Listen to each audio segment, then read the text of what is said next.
And I'm going to open it up to the audience rather than asking my questions since we went over on time. Thank you. Looking at a map of any urbanized area that is essentially suburbanized area, because that's the predominant feature of land use,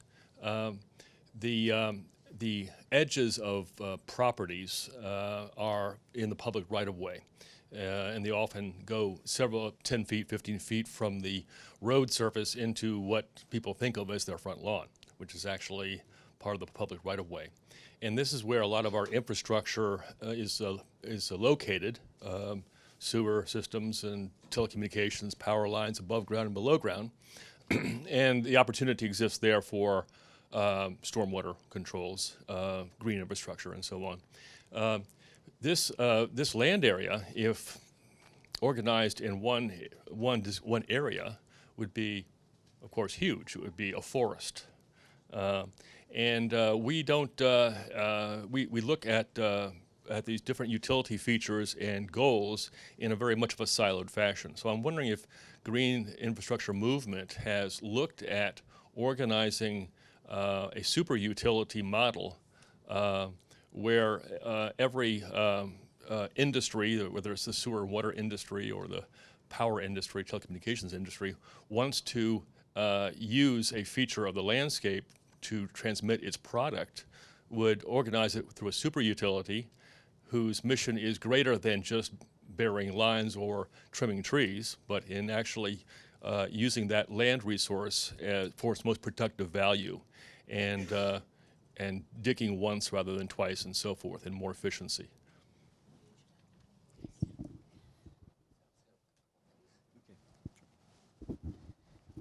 It's a great idea, and it's totally implementable except for politicians. So it's very difficult to implement. But it's clear, right? You get these corridors along every street. There's power, there's water, there's wastewater, and they all have to be redone at some point, right? I mean, I was reading the statistics a number of years ago that 40% of what will exist in the year 2050 doesn't exist now. That's because in cities, we go through this process of urban renewals. So those would be really good opportunities to say, okay, I have to rip out the street. I have to really inconvenience all these neighbors. So I'm just going to use that trench where all the utilities go as a conduit for stormwater to put it in the ground. That would be a terrific idea if we could just implement it.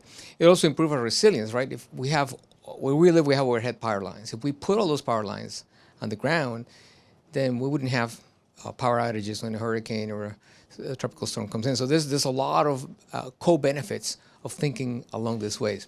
But I'll let Claudio give the easy answer why this thing doesn't happen.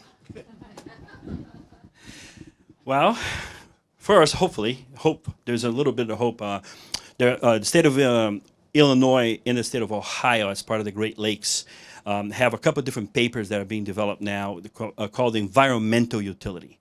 So they're looking to cross different statutes, like the statute silos that I mentioned, and create a way in which, at least within a particular watershed, you could deal with, so instead of the city of Chicago and their utilities and in Cleveland and other cities, there would be a single utility that would then be setting the standards, do it broadly without divisions of lines of states, and then facilitate the regulatory framework. Now, it's not specifically dealing with what you're talking about, but it is where if you're going to break down walls, you need to start somewhere.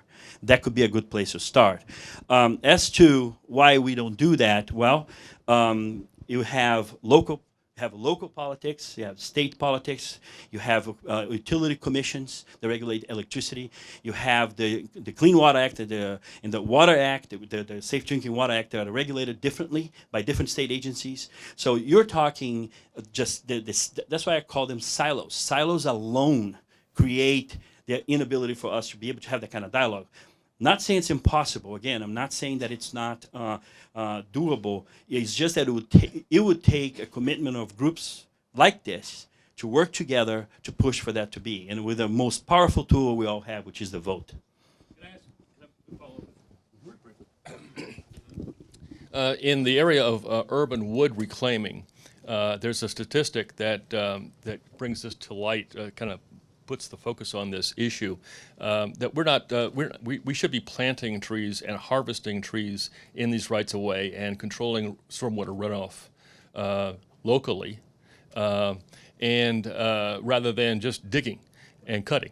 And we could replace 1/3 of all the lumber used in the United States that's cut from forests by the trees that are cut down in urban and suburban areas. So we have a huge waste just in that one area of resources.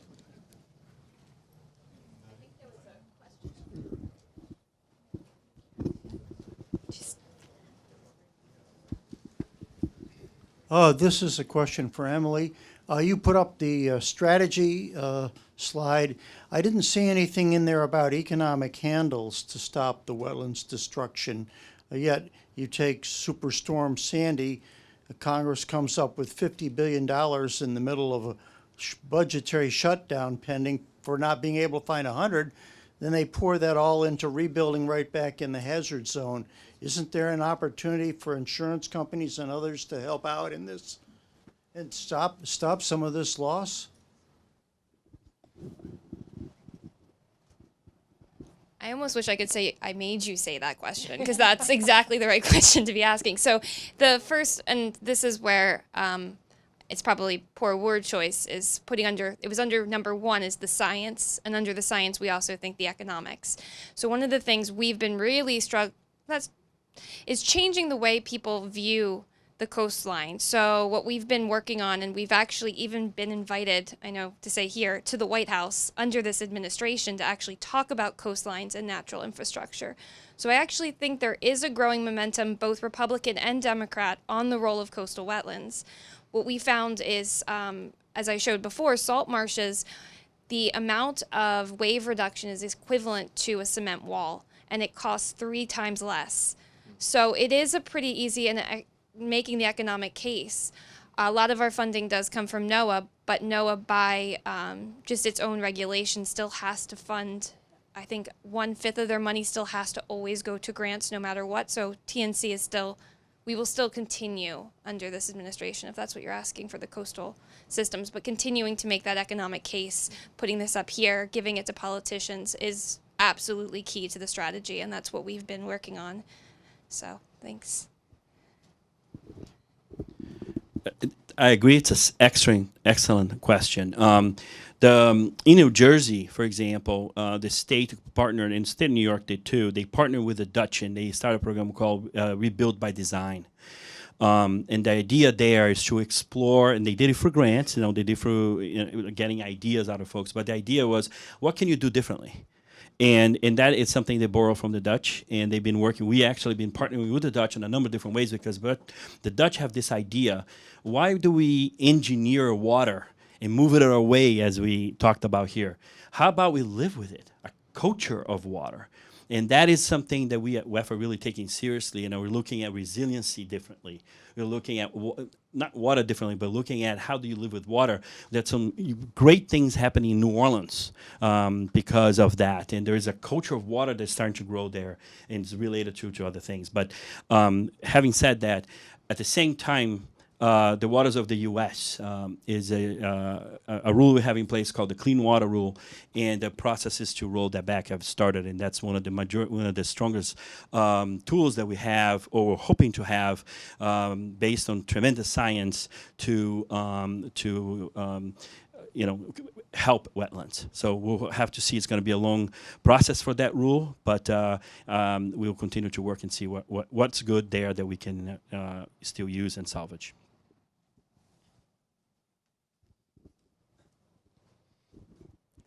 Thank you. I'm going to hand this over to Adam, who's pointing me to Jim. Jim, we have a question for you relative to your work in South Burlington, Vermont, and with the Living Machine, and wondered, since there was discussion about wastewater treatment plants in our panel, if you could speak to different ways to treat wastewater and whether or not that can be done at a different scale than what was achieved in Burlington. I worked at a chemical plant in Houston, and I was coming to New England to Cape Cod to learn what John Todd was doing in terms of building a system. And I took 4 years to try to understand his process, which was self-organization. You know, he wouldn't give me a formula. It was like you threw biodiversity together and it self-organized to clean virtually everything in the water. I had some very tough stuff in there. I had BPA, this is the water that was treated by the chemical plant. We had high ammonia, high chloroform, high BPA, which is a hormone analog, and it disappeared. Everybody was studying it. But what I've learned since is in beaver systems, which is obvious, they finally come out and the researchers got out there and found that every beaver pond in a series, you'll lose about 40% of your nitrates. We've got terrible nitrate problems because everybody's putting nitrates on their farm to try to grow stuff, and that kills fungi and all that. But the way to get rid of it is a series of beaver dams. That's one way to do it. Of course, they do the work for free. So, you know, it's just something to think about. I really appreciate hearing somebody talking about mangroves and seagrasses. I didn't say this morning, but Jeremy Jackson, talking at the Naval War College a few years ago, hour-and-a-half talk, ocean security, and he knows more about ocean life than almost anybody. He's probably 80 now, but he talks about, he felt that when Columbus came here, there were 90 million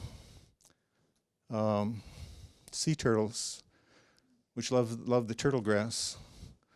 90 million sea turtles, 1,000 pounds apiece, more biomass than we had on the continent with buffalo in the Caribbean. How many were there in the world? And that's when we had incredibly clean water, because seagrasses need clean water. So this thing could be done. We could have clean water. We could have plenty of food. You know, we just have to learn how to be part of the process. So. Well, that was just what I learned. I mean, in South Burlington, we were dealing with sewage. Sewage is easy. It's got all the nutrients. If you're missing a certain micronutrient, everybody's putting vitamin pills in the system. So you know, so you know, sewage is easy. But chemical wastewater was quite a challenge, and it turned out to be a lot easier than I thought it could be. So yeah. So.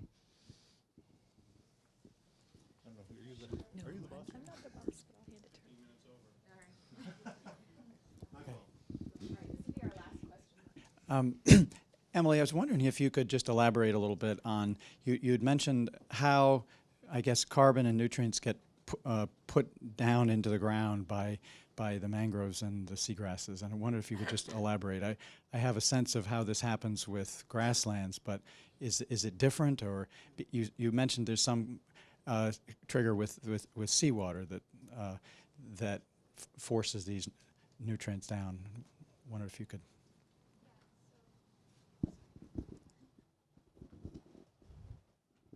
What happens, and I'll just use mangroves as the example, is photosynthesis occurs. It goes into the leaves and the biomass, and then as the leaves fall down, they go into the water. Because of the salinity of the water, it decomposes very slowly, and also there's no methane emissions because of the salinity of the water. So what happens is it gets buried into the soil, and it starts just stacking up on each other. And so what you end up having is this soil that's extremely rich in carbon because of the salinity. And then the other factor and the other bit of carbon that comes in is because of the hydrological flows upstream also bring in litter fall from the trees and the fresh water. So that also comes in and then is captured by the roots of the mangroves. And then those two go into the soil and absorbed with limited methane. And that's also how it keeps pace with sea level rise, is because of the continuous accumulation of the soil. And so then what you have is then you have the propagales fall, and then they'll fall into that higher layer of soil that's now just been built up. And then that one will build up a little bit higher, and it'll keep going that way. Actually really cool, what we found out in doing a core sample in seagrass is that used to be, before, way historically, was actually a mangrove. And you can still see the mangrove soil and the mangrove root systems underneath them. So the system kind of go ebbs and flows, but a lot of that soil stays there because of the deep roots that hold it together as well.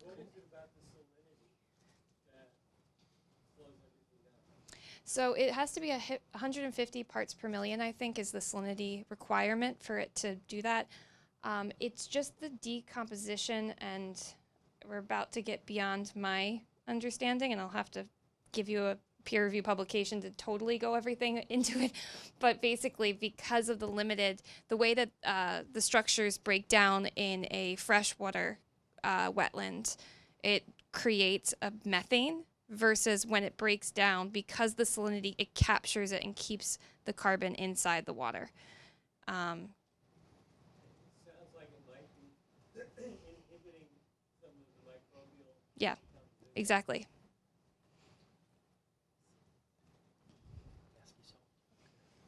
I'm going to steal this. This has been very rich, and we're very glad for the intersection of our communities, and look forward to developing the partnership and figuring out how to do it. I want to just highlight, these were handouts, but there's one that's take action, and there's some links and suggestions for things you can do that are related to the water cycle in your home, rain gardens and so forth. Also on the book list, and I'll use this opportunity to point once again to the back room, the table full of books, including Paul Tukey's book. He's going to be on one of the upcoming panels. So if you want to rush in there and buy your copy before they all disappear, you can get it autographed later. But there's a couple of Martin Keeley's book about marvelous mangroves, sort of explains that. And Adam, remind me of the fellow who spoke the Mangrove Action Project. Alberto, if you look for the mangroveactionproject.org, wonderful work that he's doing to help restore mangroves around the world. And also Sepp Holzer's book, Desert of Paradise, Restoring Endangered Landscapes Using Water Management, including lake and pond construction. So we're over. We're about to take a break. The room is getting stuffy, so I'm encouraging you all to go out and get some fresh air. Come back in 10 or 15 minutes. We have a wonderful panel talking about what you can do with the local forest and recovering agricultural land. Thank you.